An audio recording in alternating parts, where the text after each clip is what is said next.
What's up, YouTube?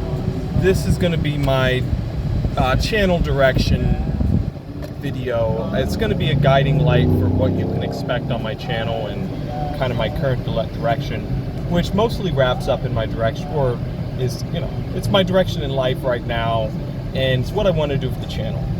So I would say the past 3 to 5 years has been an uptrend of me taking my life seriously, and in that I feel like I have a lot of shared perspectives from a lot of the younger people that I've met just at work, or some of my friends, or just seeing some of the new content and new creators and what they've been talking about is actually helping for their direction and where everyone's heading. And it looks like one thing that's important is a lot of people are becoming a little self-aware about future growth, including me. I'm very future-oriented, and that's really what I'm looking to do, is to do something and have it compound. And every day I keep working on that one thing. It doesn't have to be a lot of time, it's just consistent. It doesn't even have to be every day, it's just as consistent as possible, once a week, maybe once a month.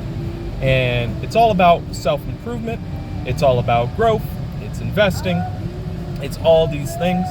And so it's also a lot of mental, a lot of psychology, philosophy.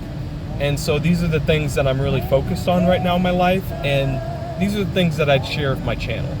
But because I don't really want to immediately start talking about any of those things, I'm starting with what I enjoy talking about, which is trading card collectibles and investing, the combination of the two.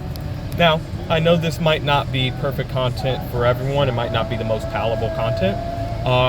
So if it's not your thing, I hope you can at least stay for the ride and kind of have some of this information spill over to something else that might be more relevant to you. There's something that I've noticed about the world, which is it doesn't really matter what type of field you go in, there's parallels. So for instance, with starting a business, a lot of people are scared of messing up and being bad, and I've noticed the same parallel with video games, where if you take someone who plays a game, and even you yourself, if you've ever played any video games, you stick to a niche. And anytime you think about the other niches within that game that you could explore, it's a little intimidating. You think, I'm not good at that. You think, I'm bad at that. And what you don't realize is by saying that, you're closing that door off to yourself, even though all it would take is for you to put in a little effort just like you did for your original niche. And this also works in acting. Someone mentioned when I told them something about this parallel, and they said that actors say you have to be ready to embrace being bad before you can be good at acting, which makes sense, because how are you ever going to become a good actor if you're not a bad actor first? You have to kind of mess up and be a little silly, be stupid, be cringy, whatever it might be, before you start getting into acting well and being a professional actor. So, I guess just to make it so it's not just a pure channel update, I don't know if you're someone who's been watching this whole time, that would be humbling and pretty nice, because, hey, if you're watching this long for me just talk about my directions for my little non-grown channel, that's beautiful.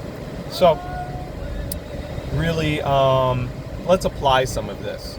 So right now, one of the big things I've been doing, which is this big venture, has been to collect and hoard investments, and I would say specifically Magic the Gathering, and starting to dabble in Pokemon. I wish I went harder in Pokemon before, but the principle should be the same.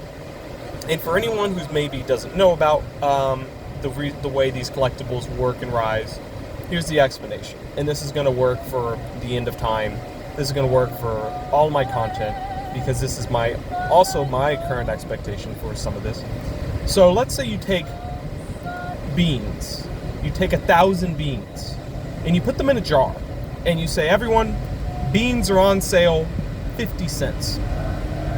So immediately when everyone in the area sees those beans for 50 cents each, they think, oh, there's 1,000. It's not really a rush. It's no big deal.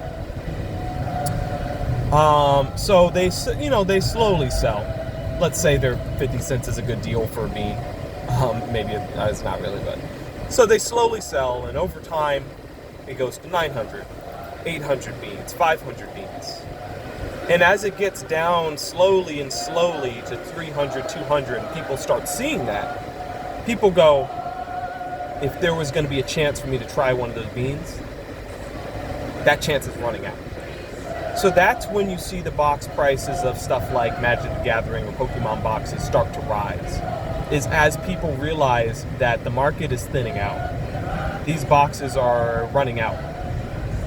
And so as it goes from 200 to 100 to 50 beans left in the jar, there's a certain point where people go, I want one, I want one, I want one. And everyone rushes in to try to get one of those last few beans. And once it's down to the last bean, let's say there's a line of 100 people and there's one bean left. I could sell it for 50 cents. But even if the price went up to $1 or $3 or $5, as everyone knows that it was 1,000 beans and now there's only one left, someone in that line of 100 might be willing to pay $100 for the bean. Maybe. So that's really how these boxes work, is because as the supply gets eaten through, purchased, opened, lost, the price of the boxes steadily but slowly drift upwards. And as people realize no more is coming and the supply is running low on the market, that's when the prices can really, really spike up.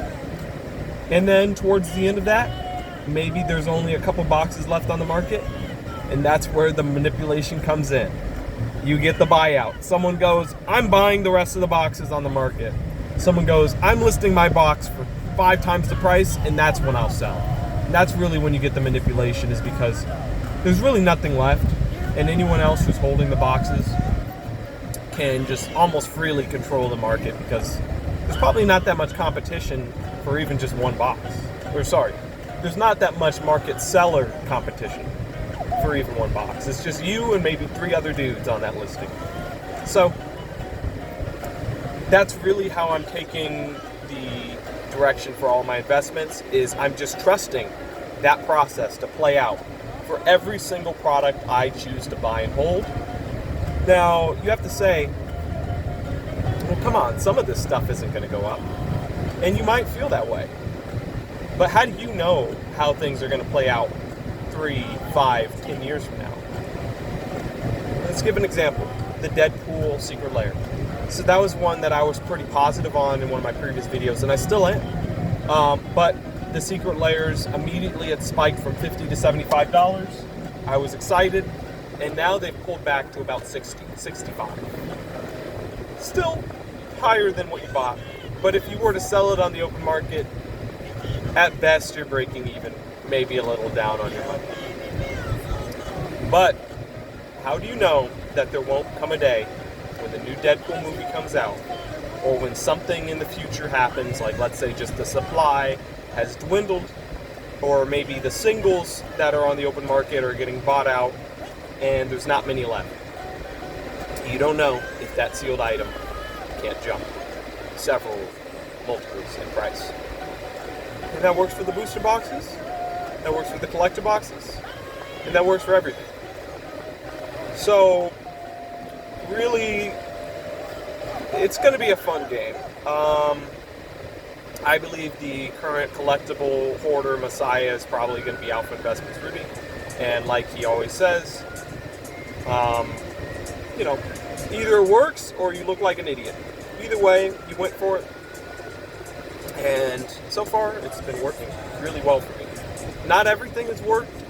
I'm still waiting for something like Deadpool to work like I thought it would. And I still think it will. It's taken more time. It's taken more than I thought it was going to be immediate. It might take a good year. And not only Deadpool, but some other products, they're kind of just riding steady. I have some heavy bags of some of the meat products. Not that I can't sell them for break even, but I'm trying to get more than break even. I'm trying to get a nice 2x. And I don't mind waiting a year or two to get that. my money doubles in 2 years, and you know, it took the whole 2 years to double, and it goes from whatever I bought it at to double overnight, I'm still happy. So I'm being patient. I have many other investments that I've made in both Magic and Pokemon that have paid off exceptionally well, exceptionally quickly.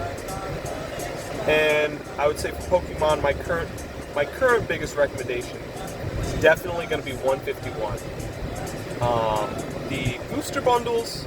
Last week, I was telling a friend, like, hey, you know, this is something that it's probably going to sell out. Or once it goes out of print, these things are going to start drifting up pretty quickly. And it's only been a week, and there's no confirmation that they're out of print. But they're already up to $85 on the open market. And, you know, some people are buying tens and tens of them. So clearly there's some blood in the water, and the sharks are coming for 151. And you know what? I wish I had more. I wish I had more 151. I think this time around, I'm going to tell myself, even though the price has gone up, I'm not going to wait. I'm going to continue to buy. Because in the future, we all know these 151 booster bundles will be worth 500 each. We all do know that, right? I mean, come on, look at some of these products. They're insane. They're worse products, and they're going for 500, 1,000. Worse products than 151. So, I'm very confident on 151. I'm very positive and optimistic on it. And that's where I'm putting a lot of my money. I'm also putting my money in just the various collector boxes that I've done. And for traditional investing, I'm not doing stocks. I'm doing Bitcoin. BitX or Bitcoin. A Bitcoin ETF or just the normal coin. Why not both, right? Why not both? And I know what some people are going to say. Dude, you shouldn't be investing like you're investing. You should invest in my investments that I'm telling you. And all I have to say about that is, yeah, everyone thinks their investments are the best investments. In fact, even me saying that, you might have strong conviction on your investments, your investment strategy, saying this is the safe one, this is what you should do first. I hear you. I respect you. I've heard you and respected you for my whole life. I understand what traditional investments are recommended. I completely understand. But here I am, not following that advice. It's okay. If I fail, it's only my mistake to have made. But that's the full transparency. That's the full transparency of it. Yeah. So, I'm sure there's a lot of people who are watching my videos who feel the same. They're going hard on Pokemon, Magic, collector boxes, and they're not really going into the traditional investing. They're going hard on Bitcoin and not the S&P 500s. And I think that's okay. In fact, from my current perspective, I feel like it's going to be a stronger investment. But obviously, that's kind of a controversial take online. In the investing spheres, that's more of like a, hey, you're giving some bad advice, and I get it. Like, I'm not saying this is the best investment for most people, but it is for me. Anyways, I'm gonna wrap up this video.